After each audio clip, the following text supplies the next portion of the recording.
Wolfchase Toyota Insider on the Memphis Tiger Network. I'm Jeff Brightwell alongside Coach Matt Reiser. And Coach, past the halfway point now in your first season. Obviously, we can take wins and losses out of the equation. I know that's the bottom line, but as you kind of assess where you are in your first season in the program and the direction as far as establishing, the culture and the identity of a program, where do you feel things are halfway through? Yeah, the last couple of weeks have been kind of difficult for us. This is the first time we've had back-to-back weekends of them not playing well, and obviously hadn't had the result we wanted either, right? And the wins and losses. And like you said, it is a process. We knew the non-con play was going to be an important part of us, figuring out who's who and what goes where. We feel like we've gotten those things kind of settled now, right? To where, and now that we're in conference play, now it's time to go win. We've done well on Friday night with these conference games and put ourselves in a really good position to win a series, and just have not done it on Saturday and Sunday in game 2 and 3. So obviously moving forward, look, still a lot of conference play left. We've got 7 more weekends to go. We're through the first half of the season, and so again, it's just keeping them bought into what we're trying to do, right? People talk about culture all the time, and culture, I think, is easy to have when you're winning, right? Yeah. Everybody's kind of on the same page, but it's when you're not having the success, right? You're not getting the wins in the column like you want to. That hey man, those guys still bought in and still believe in each other and still fighting for the same cause. So obviously that's going to be what we're looking forward to this week, right? With what we've got Ole Miss there at home this weekend, a great opportunity to get back after a couple of disappointing weekends, and then also going down the Rice this weekend with a chance to get back on track in conference play as well. You are right there. I mean, when you talk about trying to establish an identity or how you want your program to run, it's easy to see when you win. Sometimes when you try to explain to people, whether they're fans or boosters or whatever, about here's where we're going. Yep. If the wins and losses aren't there, sometimes it's hard for them to see where you're moving toward. Yeah, exactly right. I mean, again, you're getting them to buy into an ideology, right? And when we talk about what we're trying to build from a culture standpoint and identity standpoint, it's a lot easier to see that when they're having success. So again, the good thing for us, the glass half full situation is we're not seeing that the last 2 weeks. So, again, when we hit that adversity, can we continue to be bought into that, which makes it stronger in the end. If we can get past, what we've done the last 2 weeks and move forward,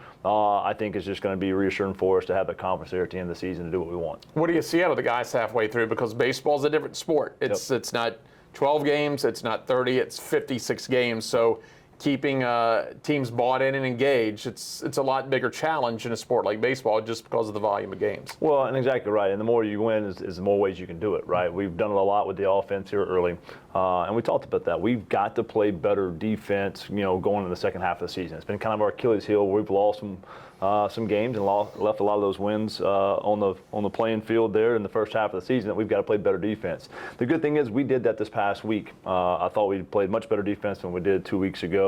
Now the offense has got to get back on board again, right? So, but to see us win a 2-1 game like we did Friday night or Thursday night, I should say, in game 1 against FAU, a true pitcher's duel, to have that pressure situation, bases loaded, full count, 2 outs, right? See Braden Sanders close the door and win that 2-1 ball game against a good FAU club. It was good to see that we can win multiple ways. That we can win with a 16-12 game, and we can also win in a 2-1 ball game as well. Not just a matter of putting all those together on the same page, same time. Last 2 weeks, I think the thing that's encouraging, but probably frustrating for you win game 1 down at South Florida. You win game 1 against FAU. That's probably you'd rather have that situation than trying to just salvage a game on a Sunday on game 3. So it says that your team's coming out of the gate pretty good. And again, as you talked about Saturday, had a chance to take the series, a tight game, a tie ball, 2-2 ball game, tied before FAU broke it open. But you can see that you're right there. Yeah, 100%. And again, like you said, to be able to win game 1 obviously puts us in a great position. And maybe it's the mindset of, hey, man, we got 2 games to get the series. And that's when we talk about, like, if you want to be a championship club, you've got to sweep when you have opportunity to sweep, right? You can't get swept when those unfortunate moments kind of approach themselves. But I think we're kind of in this mentality where we've got 2 games to get 1. Also, we're dropping the game 2 because the focus is there, isn't there where we want it to be on the game 3. Well, now there's pressure. Hey, man, you got to win game 3 to win the series. And so for us, I think we've just got to do a better job of taking it 1 game at a time. Hey, man, great. We won on Friday night. Don't treat it indifferently if we lost on Friday night. Get back out there tomorrow, go and take care of business, and just play a good, clean brand of baseball. Back half of the season, you're starting to find some roles. And usually your lineup, you kind of know the lineup, but those the middle relief. You're starting to see the roles to bridge from the starters to your closers now. Yeah, we are. And then unfortunately, it fell through on Saturday, in Game 3 against FAU. We brought Cade Davis in. He'd been starting on the midweeks for us. Had been really good coming in. Did a really great job at South Florida keeping the ball game where we needed to. Unfortunately, came in there on Saturday and double homer, which is not obviously what we want come out of the bullpen. We want strikes out of the bullpen, but obviously we got to keep the ball in the yard. And that had been kind of our Achilles heel. Was just the freebies that we were giving away there coming out of the bullpen. So again, good thing is now we're not giving away the freebies. Bad part of it is, hey man, we've got to do a better job of keeping guys in the yard there in those middle relief innings. But to watch us kind of go through some things and watch us and what we're when we're handling some situations. Let's just go back to the first inning, for instance, there in Game 3 against FAU. We get the big hit with Dante with the bases loaded. It's great to see. Now we got second, third, nobody out. They go to the bullpen and we go strikeout. Just let it be what it is. We've got to be more invigorating in those situations. If Cade Davis comes in and does give up a homer and a couple of doubles and we're down by a few runs, hey man, just again reassert ourselves and what we're doing with our energy. Do a good job of coming on the backside of that and be able to throw some punches and then throw some zeros after. Right now, it's really just kind of snowballing. When that kind of punch is being thrown, you're seeing it being thrown, especially these last 2 games against FAU. We're down and out in the middle of the innings or at the end of the ball game, and we shouldn't be. We have an offense we know that can score some runs, so let's just keep it where it's at and be able to continue to chip away, and then also we can be right back in the ball game and again go back to winning a game that's 16-12 or 14-12. Well, a player I'd like to hear your thoughts on is a guy that you had high hopes for. Got a little big early in the season, up in the air, and I'm talking about Alex Fernandez. He's played well defense, has great speed. Seems like he's starting to work counts a little bit more. Now using the bunt, what you talked about, and now anytime he bunts, whether it's a quote-unquote sacrifice or moving a runner, it's still an opportunity to get him on for a hit. He brings a lot of stuff to the table. He's a guy that started out at a P5 school in UCLA. Went to Edmonds College, so kind of a restart for his Division I career. Yeah, one of these 4.24 guys has experience in a regional. We played him there when I was at Southeastern and at Auburn Regional. Obviously went to junior college and now is here, and he's a pressure type player. He's a different prototype of what we have for the majority of our lineup, right? So we need him to be able to do that, especially in that 9-hole, right, where he's getting on and kind of resetting that lineup at the top for those guys to knock him in. And he's done a good job of it. In the last couple of weeks, done a really good job of playing a good left field and been, kind of a lot more defensive there, which he should be. He was a little bit timid, to be honest with you, in the first half of the year and what he was trying to do and trying to find his identity. And we told him, man, hey, if you want to get back in the lineup, here's what you're going to have to do. You're going to have to play a little bit tougher. You're going to have to know what your identity is and who you are.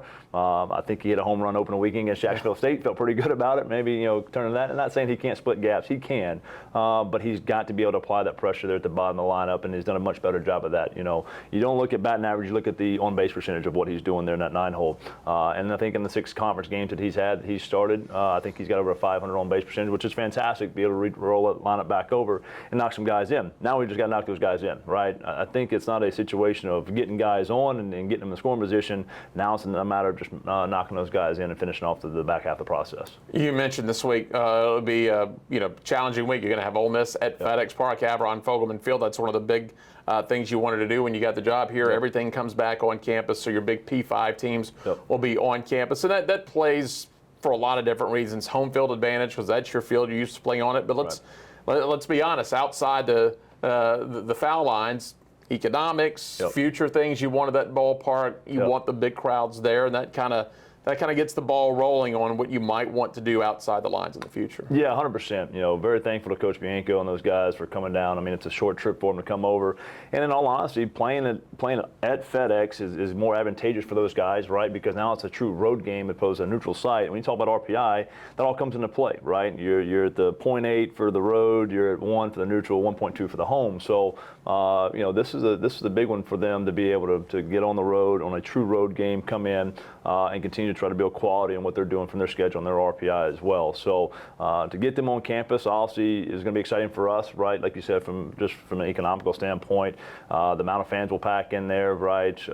Just the atmosphere and the buzz around the energy, and then to see where we've got to grow, right? Where we've got to get the park to a different standard, because hopefully, right, here in the next couple of years, we're getting that a little bit more continuous, where more Power 5 schools are coming in. Maybe we can get the Arkansas to come in. Maybe we can get Tennessee's and the Vanderbilts to come in when they come in and play Mississippi State and Ole Miss and those guys. And And the more we can do with that ballpark, the more advantageous we can make that, the more advantageous it will be for those guys to come in and play us. This weekend down to Reckling Park to face Rice. When you take a look, let's be honest, there's going to be 2 races in the league this year. Yep. One for a championship. There's probably 4 or 5 teams going to battle to go to Clearwater, and right now this is going to be a big battle to keep yourself up there as far as getting to the conference tournament. Yeah, if you look through the first 2 weeks, nobody's really kind of run away with the conference, right? Obviously East Carolina got off the slow start there with UTSA and then took care of business this past weekend with UAB, but we know that they're traditional power. But outside of them, you're still trying to figure out who's going to be where. But like you said, there's probably going to be 4 or 5 teams battling for those last 2 spots or 3 spots there to make it to Clearwater, and obviously each weekend is going to continue to be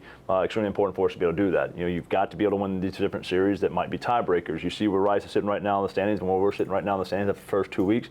Again, a lot of things can change in the next 7, but each weekend that you go up and the next opponent that you're sitting in the same standings, right, in a very similar situation, it's imperative that you go in there and you take that series. So if the tiebreaker does come down to you and them, obviously you're in and they're out from that standpoint. But even from trying to win a conference championship standpoint, right? Hopefully we put ourselves in a better position in a couple of weeks and we'll have a conversation of playing a UTSA and going, hey man, they're at the top of the conference and so are we, and we need that, all right, to continue to our seeding. So again, every weekend is going to continue to grow in the magnitude of what we're doing, right? We tell the guys all the time, as the season goes along, each game continues to get bigger and bigger. Each series continues to get bigger and bigger. To some point in time in the year that you're fighting for your life. Mm-hmm. And so just do a good job of, again, one, taking it game at a time, understand what each game is, not putting too much pressure on yourself, but understand the sense of urgency too, right? To be able to go out there, take care of business, and play good baseball. All right, Coach, as always, we appreciate it. Thank you. That is Matt Reiser. I'm Jeff Brightwell with the Wolfchase Toyota Insider on the Memphis Tiger Network.